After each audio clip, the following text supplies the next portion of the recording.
नमस्कार, मैं सीके राउत आप सभी को जनमत पार्टी के इस प्रशिक्षण में स्वागत करता हूं।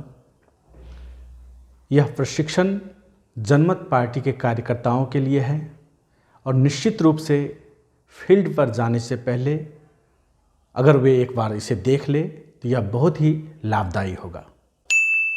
तो आइए शुरू करते हैं। देखिए, कुछ भी करने से पहले हमें सीखना बहुत ही ज़रूरी होता है। एक मोटरसाइकिल चलाने के लिए भी हमको कुछ दिनों का प्रशिक्षण लेना पड़ता है। एक गाड़ी चलाने के लिए भी 1 महीना 2 महीना का प्रशिक्षण लेना पड़ता है। हवाई जहाज़ चलाने के लिए आपको कई वर्ष 2 वर्ष 4 वर्ष का प्रशिक्षण ट्रेनिंग लेना पड़ता है। तो हम सब यहाँ पार्टी चलाने की बात करते हैं, संगठन चलाने की बात करते हैं, जो कि एक मानवों का संगठन है, मानवों का समूह है। तो निश्चित तौर पर संगठन को चलाने के लिए, समूह को चलाने के लिए हमें सीखना जरूर पड़ेगा। अगर चलाना है तो निश्चित रूप से हमें सीखना पड़ेगा। और हमने देखे कि एक मशीन को चलाने के लिए, एक हवाई जहाज़ को चलाने के लिए जब इतना समय लगता है सीखने के लिए, तो आदमी तो फिर भी जीवित प्राणी है। आदमी में बुद्धि होता है, उसका अपना अनुभव होता है, उसकी अपनी अनुभूति होती है। तो निश्चित रूप से मानव को चलाना किसी मशीन को चलाने से बहुत ही ज़्यादा कठिन काम है। और इसीलिए हम सबको जो संगठन है उसे चलाने के लिए सीखने के लिए ज़रूर ही कोशिश करना पड़ेगा। बिना सीखे हुए हम सब ऐसे जाएंगे तो बहुत सारी बाधाएं आ सकती है, दुर्घटनाएं हो सकती है, बहुत सारी समस्याओं को झेलना पड़ सकता है। इसीलिए हम सब ज़रूर सीख कर ही चलाने के लिए आगे बढ़ें। और कोई भी बात सीखने से पहले हम सबको याद रहना चाहिए कि मान लीजिए कोई एक बोतल है, अगर उस बोतल का जो कवर है अगर वह बंद रहेगा, वो ढक्कन जो है वो लगा हुआ रहेगा, तो आप उसमें कुछ डाल नहीं सकते हैं। अगर आपको कुछ डालना है तो सबसे पहले वो ढक्कन खोलना पड़ेगा, तभी उसमें कुछ जा सकती है, नहीं तो उसमें कुछ जाएगा ही नहीं। उसी तरह अगर हमारे दिमाग में कोई नई बात, कोई नए विचार को डालना है, कुछ नया चीज़ सीखना है, कुछ नया चीज़ जानना है, तो सबसे पहले अपने दिमाग के ढक्कन को खोलना पड़ेगा। अगर हम बंद दिमाग लेकर बैठे रहे, हम अपने अभिमान को लेकर बैठे रहे कि नहीं मुझे तो सब कुछ आता है, मैं तो सब कुछ पढ़ा ही हूँ, मैं तो सब कुछ जानता हूँ, ऐसे विचारों से अगर आपने अपना दिमाग का ढक्कन बंद ही रखा तो कुछ भी हम सीख नहीं पाएंगे। इसीलिए जो भी कुछ बातें होती हैं उसे खुला दिमाग से हम सब सोचें, समझें, उस पर मनन करें और तभी जाकर हम कुछ नए चीज़ सीख सकते हैं। इसीलिए खुला दिमाग से सुनिए, खुला दिमाग से विचार करिए और सीखे हुए चीज़ों पर अमल करिए, मनन करिए, तभी जाके हमारी जो शिक्षा है, हमारी जो प्रशिक्षण है लाभदायी हो सकेगा। और याद रखिए, बहुत सारे लोगों को क्या होता है कि अरे भाई ये वीडियो तो मैंने देखा है, ये वीडियो तो मैंने डाउनलोड करके अपने मोबाइल में रखा है, यह किताब तो मेरे पास घर में ही है, यह किताब मैं तो बहुत पहले ही देख चुका हूँ। ऐसी बहुत सारी बातें किया करते हैं। किताब तो रखते हैं लेकिन कभी पढ़े नहीं होते। मोबाइल में वीडियो डाउनलोड करके रखते हैं लेकिन वो वीडियो कभी देखते नहीं हैं, उस पर अमल करते नहीं हैं। सिर्फ कहते हैं कि मेरे पास ये वीडियो है, मैंने ये वीडियो कहीं देखा था वेबसाइट पे, मैंने यह किताब डाउनलोड किया था, मेरे घर में यह किताब है। तो याद रखिए दोस्तों, आजकल मोबाइल के ज़माना है, एक छोटा सा मेमोरी कार्ड में, छोटा सा जो मेमोरी कार्ड होता है उसमें आप हजारों किताब रख सकते हैं। 100-200 रुपया मेमोरी कार्ड मिलता है, 2 गीगाबाइट का, 4 गीगाबाइट का, 8 गीगाबाइट का, उतने में भी आप हजारों किताब डाउनलोड करके रख सकते हैं। अनेकों वीडियो डाउनलोड करके रख सकते हैं। तो कोई वीडियो या कोई किताब आपके मोबाइल में है, इसका मतलब कुछ भी नहीं होता है, इसका कोई मूल्य नहीं है। इसका मूल्य तो 100 रुपया भी नहीं है, 200 रुपया भी नहीं है, क्योंकि 200 रुपया वाला मेमोरी कार्ड में आप हजारों हजार किताब को रख सकते हैं। इसीलिए उस भ्रम में मत पड़िए, वह बातें मत कीजिए कि यह मेरे मोबाइल में है ही, यह तो मैंने डाउनलोड किया ही है, यह किताब तो मेरे घर में ही है। नहीं, हम सब यहाँ पर अभी के अभी उसे पढ़ने की कोशिश करें, हम सब अभी के अभी उसे जानने की कोशिश करें, अभी से अभी उसे सीखने की कोशिश करें। वही मायना रखता है। आपके पास है, आपके मोबाइल में है, आपके किताब में है, यह ज़्यादा मायना नहीं रखता है।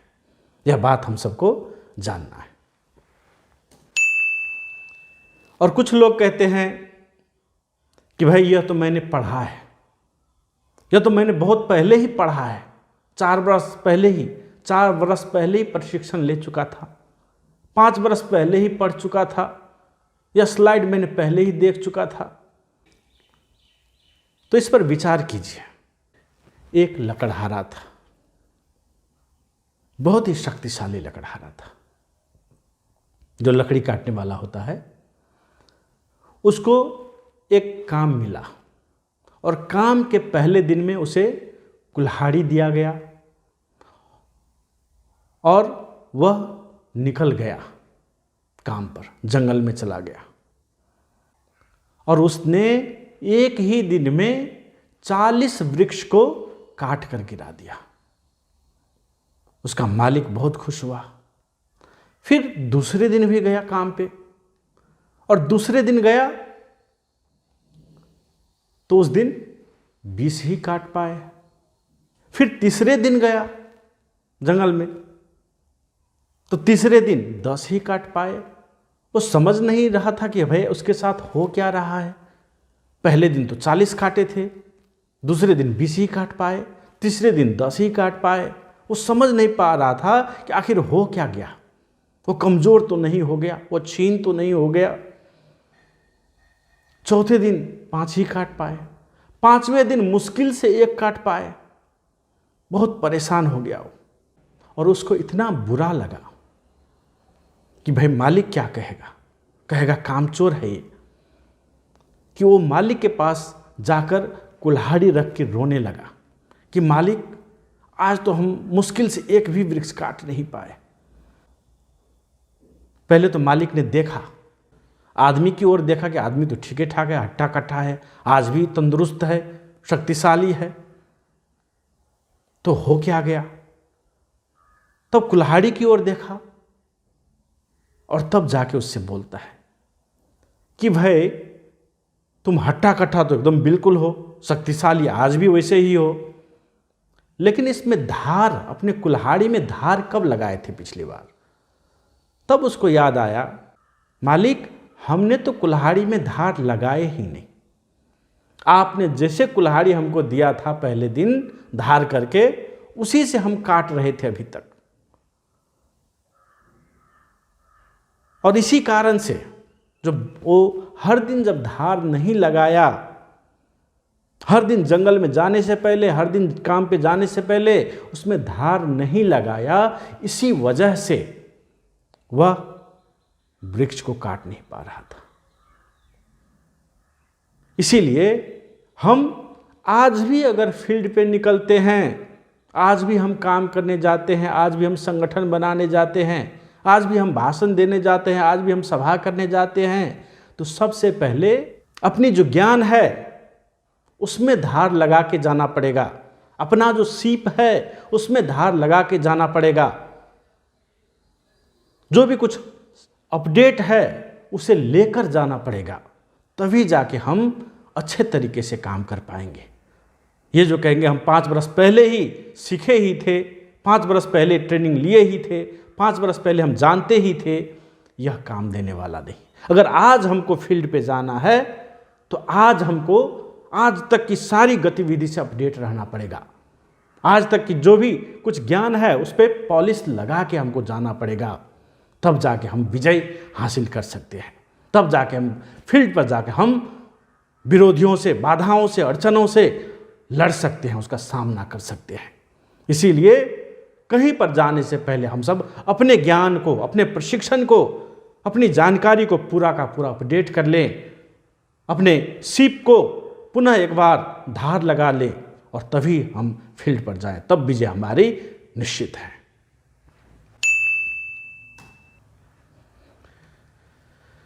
और आप सभी को मालूम होगा संगठन के संपर्क के लिए वेबसाइट भी है संगठन का। जनमत पार्टी का आधिकारिक वेबसाइट है janmatparty.org। याद रखिए JANMATPARTY.org है। याद रखिएगा N के बाद A भी है, janmatparty.org है। किसी भी आदमी को सदस्य बनना है तो वह वेबसाइट पर जाकर भी बन सकते हैं। वेबसाइट पर जाकर विभिन्न प्रशिक्षण सामग्री, वीडियो है, बैनर है, पोस्टर है, पर्चा है, वह सारी चीज़ भी डाउनलोड कर सकता है, विभिन्न जानकारी हासिल कर सकता है, घोषणा पत्र जाकर वहाँ पर पार्टी का पढ़ सकता है और भी सारी जानकारी, अभी की गतिविधि क्या है, हाँ केंद्रीय समिति बैठक का निर्णय क्या हुआ, ये सारी बातें जानकारी वहाँ से आपको मिल सकता है। उसके साथ साथ सदस्य अपनी जानकारी, अपने विषय में जो विवरण है वह भी वहाँ पर जाकर चेक जांच कर सकता है, अपना कार्ड भी वहाँ से प्रिंट कर सकता है। तो यह वेबसाइट हुआ janmatparty.org का।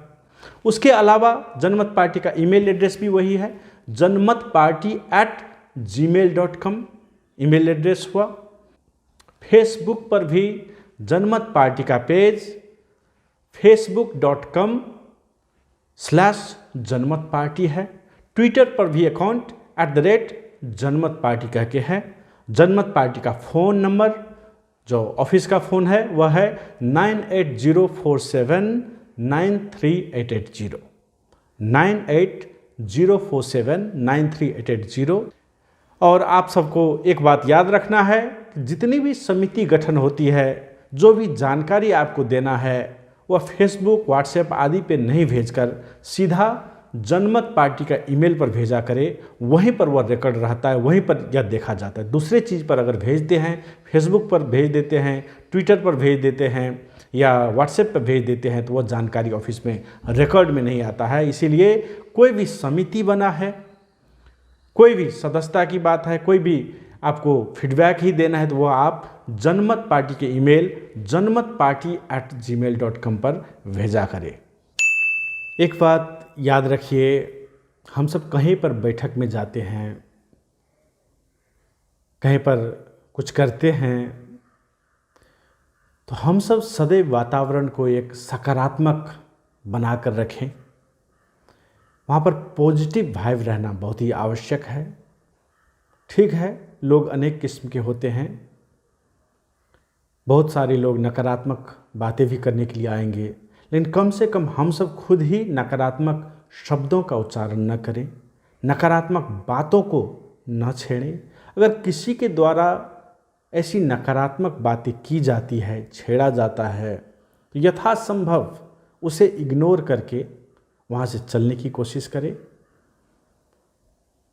क्योंकि जितनी ज़्यादा हम सब नकारात्मक बातों को छेड़ेंगे, बढ़ाएंगे, वह उतना ही ज़्यादा फैलेगा, उतना ही ज़्यादा नकारात्मक शक्तियाँ फैलेगी। इसीलिए हम सब नकारात्मक बातों से दूर ही रहे। अपने बैठक में, अपने सभाओं में या अपने कार्यों में यथासंभव नकारात्मक लोगों से, नकारात्मक बातों से, नकारात्मक शब्दों का उच्चारण करने से हम सब दूर ही रहें, उससे परहेज ही करें। और जैसा कि कहा जाता है, गांधी जी का 3 बंधन आप सबको मालूम ही है, बुरा मत देखना, बुरा मत सुनना और बुरा मत बोलना। और आजकल चौथा बंदर भी उसमें आ गया है, और वो है कि बुरी चीज़ों को, बुरी खबरों को सामाजिक संजाल में, फेसबुक पे, ट्विटर पे, व्हाट्सएप पर शेयर मत करना।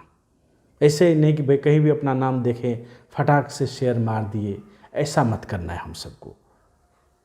अगर सकारात्मक बात है तो ही उसको शेयर करना है, हमारे संगठन के हित की बात है तो ही उसे शेयर करना है, यह बात एकदम याद रखना है। क्योंकि नकारात्मक चीज़ों को हम जितना ज़्यादा जगह देंगे, जितना उस पर बहस करेंगे, जितना उसको स्थान देंगे, वो उतना ही ज़्यादा फैलेगा। इसीलिए हमें हर जगह पर एक सकारात्मक वातावरण बना के रखना है, पॉजिटिव वाइब बना के रखना है। ठीक है, आदमी तरह तरह के होते हैं, कहीं भी हम बैठक में जाते हैं, कहीं सभा में जाते हैं, तो वहाँ पर बुरे बातों को छेड़ने वाले लोग सब भी आ सकते हैं, नकारात्मक बातों को करने वाले लोग सब भी आ सकते हैं, लेकिन हम सबको सकारात्मक चीज़ पर ही टिके रहना है, सकारात्मक बात ही करना है, सकारात्मक बातों पर ही छलफल को सीमित करना है। हम सबको गलती से भी नकारात्मक शब्दों को, नकारात्मक बातों को खुद नहीं उच्चारण करना है।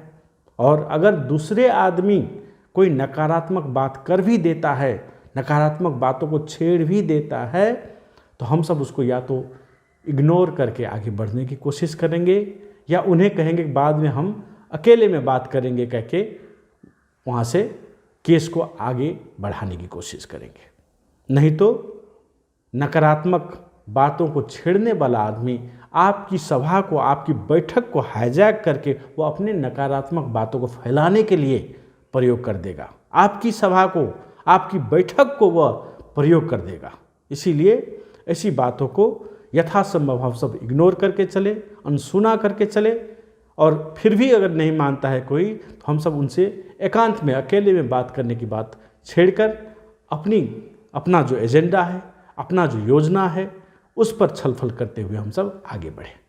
यह बात एकदम बैठक के क्रम में, सभा के क्रम में, छलफल के क्रम में एकदम याद रखना है कि हमें सबको वातावरण सदैव सकारात्मक बना के रखना है, सकारात्मक शब्दों पे ही छलफल करना है, नकारात्मक शब्द भी प्रयोग नहीं करना है, नकारात्मक बात भी नहीं लाना है। सकारात्मक बात, अपनी योजना, अपना रोड मैप, अपना भावी रणनीति पर बात करके ही हम सबको आगे बढ़ना है। यह बात है।